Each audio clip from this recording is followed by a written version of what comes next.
Standard form of a linear equation. We've talked about linear equations quite a bit throughout this lecture series, but now I'm going to talk about a linear equation in standard form. A linear equation in the form of ax plus by equals c, where a, b, and c are real numbers, is said to be in standard form. Let's just do a couple examples. 3x minus 2y equals 5. Now that is a linear equation because all of the variables have a power of 1. And notice it's in standard form.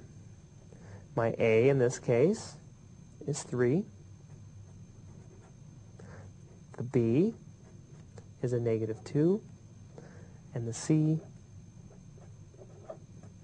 is 5. Let's look at another one.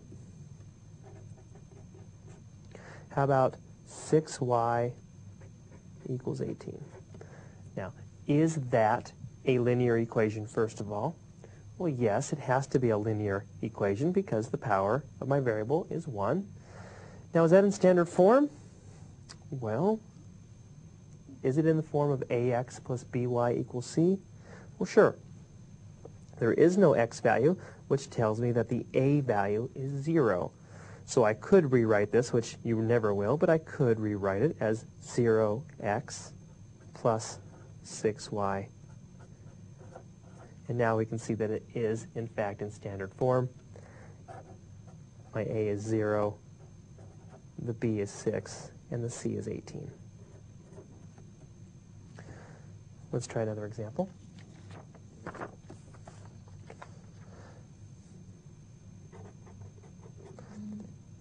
How about x plus 3 is equal to 4y?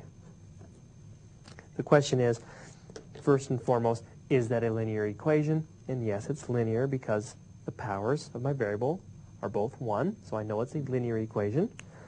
But I know it's not in standard form. To be in standard form, it has to be of the form ax plus by equals c, so it's not quite in standard form.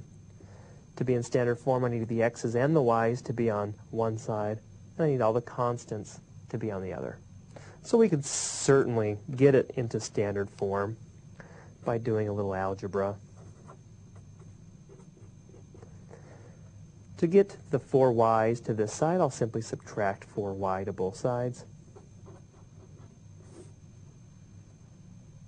And I'm left with x minus 4y plus 3 equals 0. And now, since I want the constants on the other side, I'll just subtract 3. 3's cancel. And now I have gone from this equation, which is fine, into standard form. Sometimes it's beneficial for us to put equations into standard form. So this is just how you want to do it. Just get the things on the right side of the equal sign.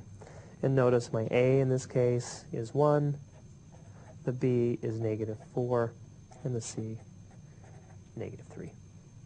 Now, what we want to do is we want to talk about the graphs of these equations.